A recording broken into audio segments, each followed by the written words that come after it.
If you could create one law that everyone else in the world had to follow, what would it be? I don't know. I don't know what one law would solve the most amount of problems. What would you say? Curious.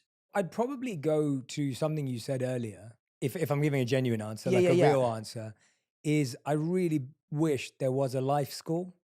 Oh, mate. Like I that would be it, because I'm not saying that would solve all the problems in the world. No. But it would set people up. And when I say life school, I mean emotional mastery. I mean 100%. ego mastery. I mean the ability to be kind and empathetic and vulnerable and compassionate and create safe spaces. I think a life school that taught you how to be non-judgmental Sure. and non-critical of others without understanding them. I think Sure. that's what I mean by life school. So not just the like paying taxes and bills and stuff, Yeah. but the life school of like, well, what if we didn't have to live in a world where we just said everything we wanted to and did everything 100%. we wanted to and got away with it, and you know. But I think the life lesson for me should be basic health and CPR and basic first aid training. It should be, like you said, creating an environment at school where young people feel more comfortable talking about themselves, what they're going through, you know, things that might be happening at home or things that are happening at school. Like,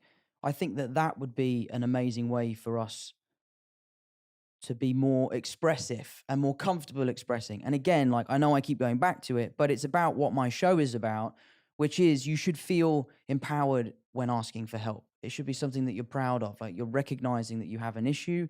It might be an internal issue, it might be an external issue, but you are seeking help, which I think is very admirable. Yeah. I think it's a little bit of both, really. You know, I think it's something you definitely get better at. I'm really lucky that I have an incredibly strong group of friends. Like, one of my best mates just called me up earlier to say he'd seen the 5th episode, and he's like, I know what happens in the show and I'm still loving it. The people I'm watching it with have no idea what's going on, but they can't wait for the next one. Yeah. So, you know, I really, really hold high the opinions of people that I really care about.